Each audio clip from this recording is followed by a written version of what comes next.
وانتوا طيبين يا رب، يعود عليكم الايام بخير ورمضان كريم عليكم وعلينا ان شاء الله. ويا ريت ما تنسانوش باللايك، ويا ريت تتفرجوا على الفيديو للاخر مع الاعلان فضلا وليس امرا.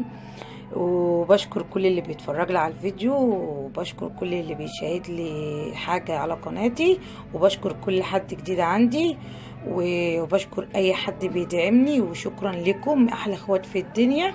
كل سنة وانتم طيبين، ويعود عليكم الايام بخير يا رب. النهارده بقى خامس يوم رمضان، كل سنة وانتم طيبين. رمضان بيجري بسرعة. يا رب كده الايام تجري بطيء كده، مش عايزين رمضان يخلص يا جماعه بجد. شهر الخير وشهر الفرحه وشهر كل حاجه حلوه. النهارده بقى انا عامله لهم محشي، لسه بقى اسويه زي ما انتم شايفينه كده. انا عاملاه من امبارح حلبيات عشان ما اقومش بقى اتعب نفسي وانا عامله بقى وانا صايمه واعمل مجهود.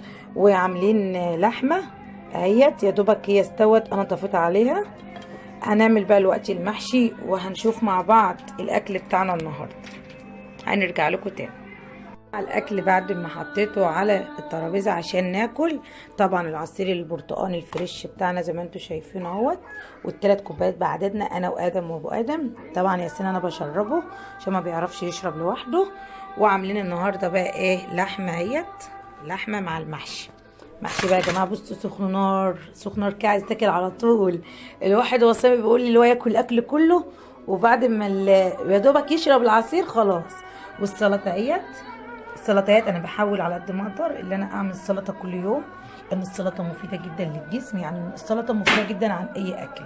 وطبعا هنا الليمون اهوت، ابو ادم ما بيحبش يشرب الشوربه من غير الليمون، والمخلل معانا عشان نعرف ناكل. احلى محشي يا جماعه ده ولا ايه؟ بسم الله ما شاء الله. رمضان مبارك عليكم وعلينا ان شاء الله.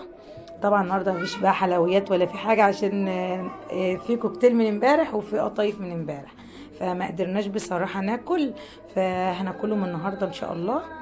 وده كان فطرنا النهارده، وكل سنه وانتم طيبين، ويعود عليكم الايام بخير يا رب. هنجري يلا بقى يا جماعه عشان ناكل. يلا كل سنه وانتم طيبين، ورمضان كريم عليكم ان شاء الله. مع السلامه.